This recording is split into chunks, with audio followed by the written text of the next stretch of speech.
So Harvard professor Lawrence Tribe is pushing what he calls now a children's crusade. And what this crusade is letting the children speak for us. Now, it's always interesting to watch as folks on the left trot out children in support of certain propositions, but not others. So if we had, for example, a bunch of 15-year-old girls who said, listen, I think that we should cut back on pornography. Pornography is really bad. It's turning boys into pervs. It makes boys more likely to treat us badly. What we need is a crusade against pornography across the country. And then all of a sudden it would be, these kids don't know what they're talking about. These public policy experts, really? Like 15-year-old girls? Come on. When you talk about children, whenever people in the pro-life movement show pictures of aborted babies, or show pictures of non-aborted babies, and they say, this is what you are killing, then it turns into, how dare you use children as a crutch for your argument? Even though it's children's lives that are really at stake. They're calling this gun control march, they're playing gun control march for March 24th, and they're calling it the March for Our Lives. If they're real, the thing about the unborn is they can't have a march for their lives because, by definition, they are unborn. But the March for Our Life is really stupid, at least in the way that it's termed. You can march for whatever you want. It's a free country. But the terminology, March for Our Lives, is silly because nobody is suggesting that they want you to die. The March for Civil Rights mattered because there were a lot of people who wanted to actively deprive you of civil rights. I don't know a single person in the United States, outside of some evil mass shooters, who actually wants to deprive any of these kids of their lives, their liberty, or their pursuit of happiness. I don't know anyone in the United States who actually wants to do that. We're all talking about different ways to assure that these kids can be protected, even if the left refuses to acknowledge that fact. Lawrence Tribe, because he's so eager to push the idea that kids can lead us, a child shall lead us, he suggested, quote, teens between 14 and 18 have far better BS detectors on average than adults 18 and older. This is certainly not true. This is certainly not true. If that were true, it would not be easy to get kids who are 14 to smoke pot. Kids who are 14 are dumb. Okay, I speak to lots of kids who are 14. At some point, my daughter will be, I remember being 14. Kids between 14 and 18, when I say they're dumb, I don't mean they don't have the capacity to be smart. I mean, they literally have underdeveloped brains. Okay, brain science suggests that your brain does not stop developing until you are 25. Your prefrontal cortex, which is the part of your brain that is responsible for higher function. It's the part of your brain that is basically the brakes on your amygdala. Your amygdala is your emotional response center. That is really overdeveloped when you're a teenager. And then your prefrontal cortex, because it's underdeveloped, doesn't stop you from doing stuff. So you say, hey, car surfing. Your amygdala goes, car surfing. That sounds awesome. That'll be fun. And adrenaline. Yeah. And then your prefrontal cortex, when you're an adult, goes, right, but you'll die. And that's stupid. When you're a teenager, the prefrontal cortex goes, well, maybe. And then you do something dumb. There's a reason that 16-year-old drivers are the worst drivers on the road. And there's a reason that teenagers make the worst sexual decisions imaginable. There's a reason that teenagers make dumb life decisions about drugs. Teenagers are not known as a typical matter, especially in our infantilizing era where we don't actually confer responsibility on children.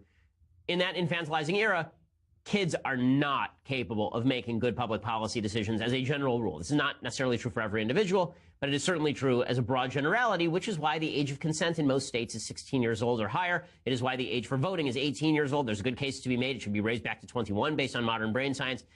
But anyway, Lawrence Tribe says, wouldn't it be great if the voting age were lowered to 16? Just a pipe dream, I know, but Children's Crusade?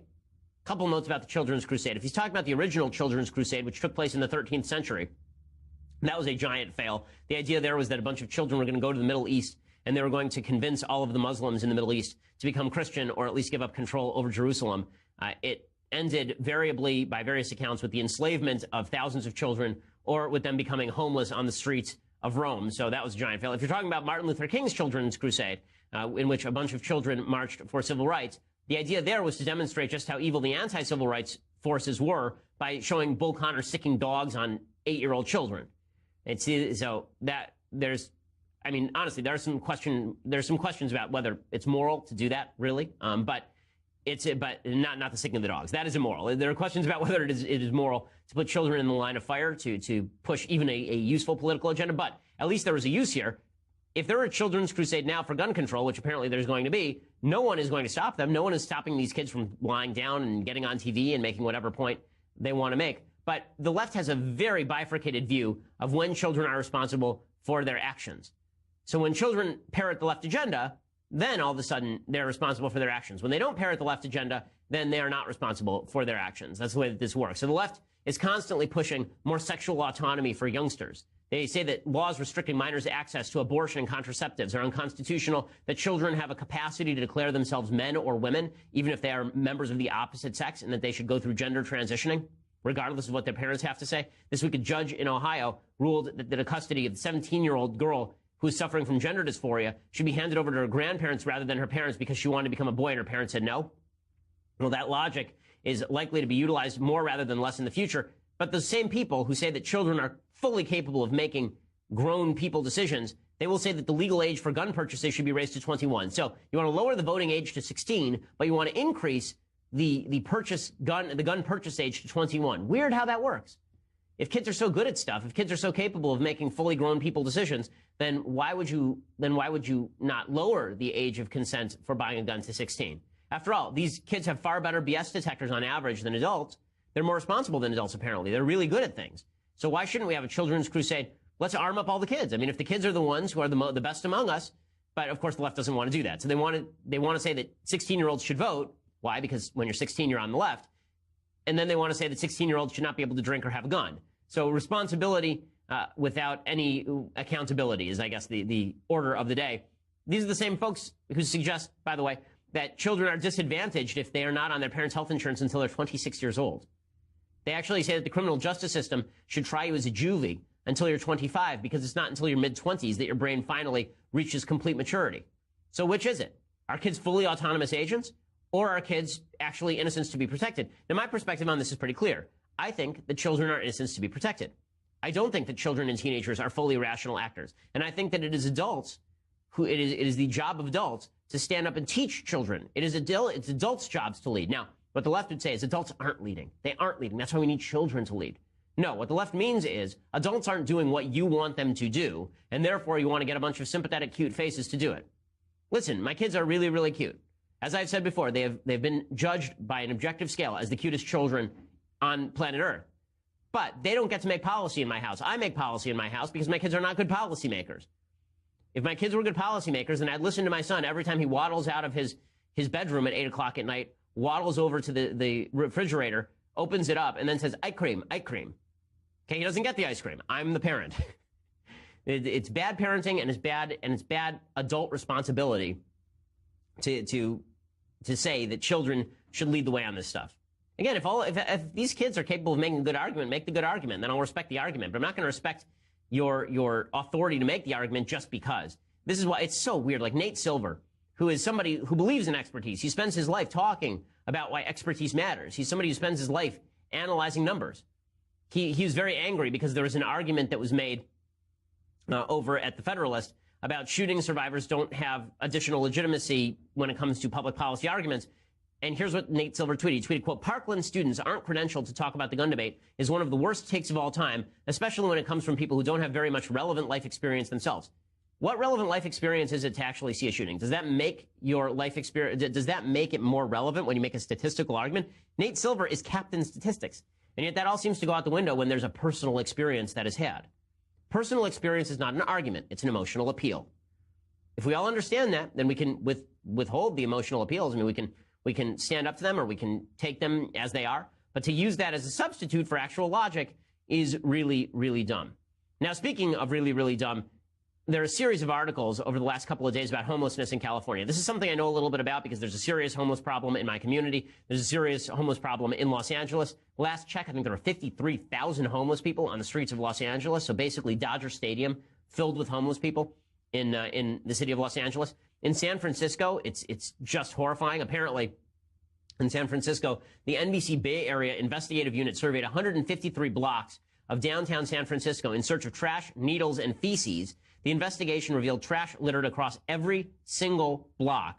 The survey also found 41 blocks dotted with needles and 96 blocks sullied with piles of feces.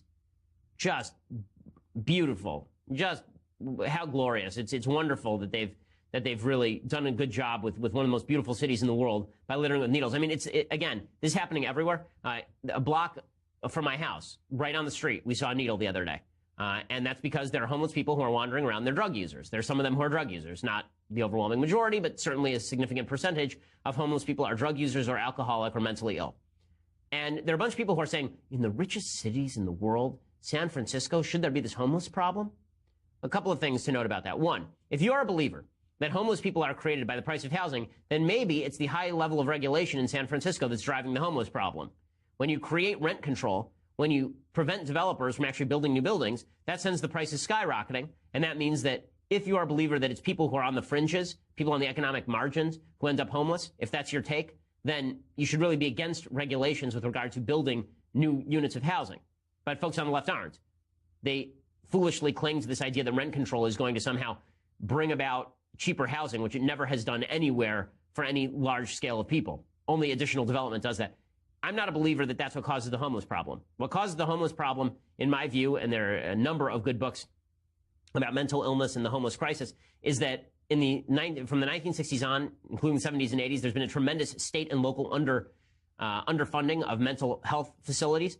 The laws have been tremendously loosened, so people are not arrested for sleeping on the streets, and they are not put into treatment facilities if they need treatment. Instead, they are left to be on the streets. The ACLU has actually sued to allow people to keep their stuff on the streets in Los Angeles. So there have been judges in the state of California, of course, who have suggested that you have a state and federal constitutional right to sleep on the streets in Los Angeles. And then we wonder why the streets are littered with feces and needles. That's why.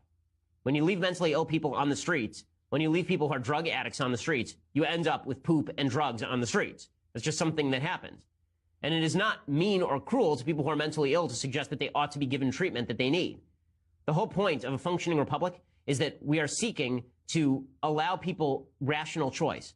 When you are not in your rational mind, you cannot make good choices. When you are a drug-addled person, you cannot make rational choices. When you are a mentally ill person, a severely mentally ill person living on the street, these are not good choices. And a very high percentage, the studies vary, but a very high percentage by every study of people who are living on the streets are mentally ill and or drug addicts. And yet the laws have been specifically constructed by the left to allow those people to live in their own filth on the streets. It is not good for them. It is not good for the society. It's not good overall. This is a result of bad left policy, not just poverty. The left wants to make it about communism.